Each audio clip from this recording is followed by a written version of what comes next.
When we talk about Jesus in terms of his life, we talk about his humiliation and his exaltation.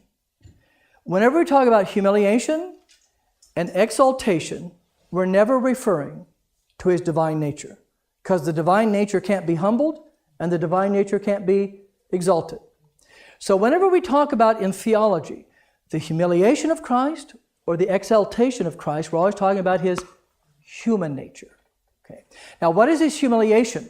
It means before his, or everything right up to his death. When he was walking around, he was always what? Always God in human form from the moment of his conception in the womb of the Virgin Mary. But his humiliation is this. Here's his humiliation. As a man, he did not always use his power as God. And as a man, he never fully used his power of God. So the key phrase is, he never fully or always used his power as God as a man. That's his humiliation. Because he could have, right? I mean, for example, if you've ever seen a Groundhog Day or Bruce Almighty or something like that, or a movie like that, here's the point. In those movies, and you don't have to have seen the movie if you've never seen it, what if you woke up one day and you realized you had at your very control the very power of God?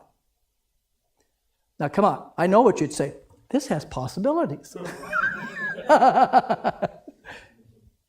That's what Jesus had. He had at his very disposal what? The very power of God.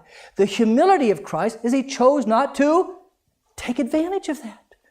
Not to use it for... By the way, the devil's temptations, all three of the temptations were for Jesus to use his divine power for his own selfish needs.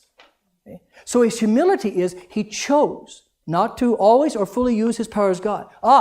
But once he's raised from the dead and ascends into heaven and sits down at the right hand of God the Father Almighty, as a man, he's exalted. As a man, he always uses the power of God. As a man, he fully uses the power of God. So the humiliation and the exaltation of Christ.